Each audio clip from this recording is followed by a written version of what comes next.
Um, Global warming. There's the G20 Summit going on right now. I think, regardless if you don't know a whole lot about environmentalism, you know what you experience, right? And I think, like, all of us around the world now are experiencing, you know, the negative effects of global warming.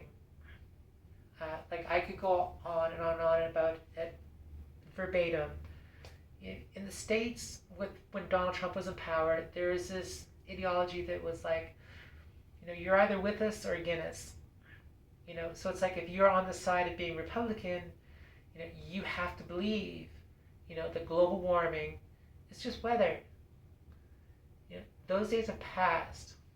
It's kind of a sad state of affairs, that you have to believe that to be part of your political party. But those days have passed, right? We're not talking about that anymore. Donald Trump is no longer in power anymore. There's some logic can ensue, right? But the thing is that, like, like, I don't know about your experience. I know about my experience. And so, in my experience, I experience a large part of the summer, like maybe like half the summer, being blotted out with smoke because Vancouver is on fire. You know, large portions of Vancouver, where the large portions of, like, woodlands is on fire every year now. Every year, I've been out in this province now for like 13 years. Last 7 years this has been going on, and it's just getting progressively worse. You know, I've been through. You would have a heat wave in the summer of maybe 3 days, 4 days, and it wouldn't be that severe. Now it's severe, right? Now it's so severe that in Vancouver, which has a different climate juxtaposition in Canada than, say, I do, you know, there was like 100 people who died this summer from stroke, from heat stroke, right? You are seeing nowadays in the world where people are moving from one location to another, as like refugees, to escape global warming. Or people, the people who grow our food that we get here into, like, Canada or something like that comes from different parts of the world, like vanilla from Morocco, for example, to be frivolous, right? You know, it's they can't grow it anymore, or it's become too expensive that they can't grow it anymore, or it's become too expensive to buy in its original form, right?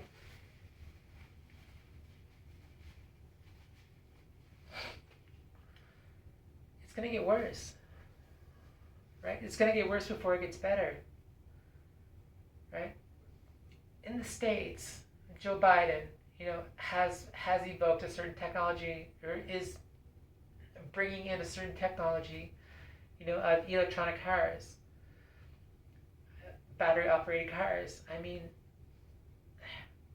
I agree that we still utilize oil for some things, like making this shirt, and that we are not at the point yet where we can abandon, you know, oil production, crude production, and stuff like that, to do things like make solar panels, have the equipment to do things like make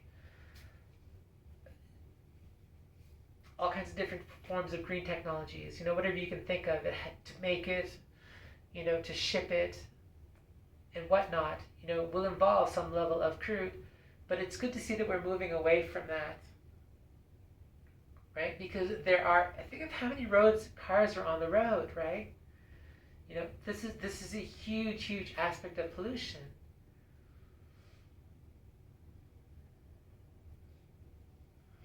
And I think we're going to start seeing,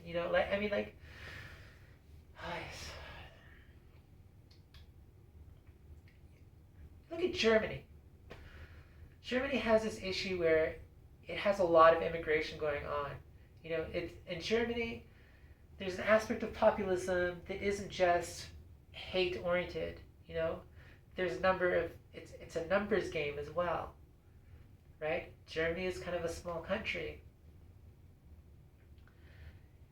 or it's like Hong Kong. Populism is an issue in Hong Kong because of sheer numbers, right? Imagine if you're suddenly flooded. You're absolutely sudden. One country is under the ocean, and now they're being spread out around the world by the UN, right? It boggles me that people like had take issue with something like a carbon tax or something like that, which is going to drive up the cost of living, but the idea is to drive down the cost of environmental issues. But if you take a look at something like that, right? And you say, well, there's just not, we can't put this burden on people. What happens when it becomes an issue of populism? When there's just too many people in a given area, the UN can only spread out so many different people to so many different countries around the world, right? Not to mention too that there's people who are going to be displaced or who are going to die. You know, like think of your family. Do you want if your parents are elderly or if your grandparents are elderly, do you want your grandparents' life to be in threat with the next heat stroke? In Canada? In Canada.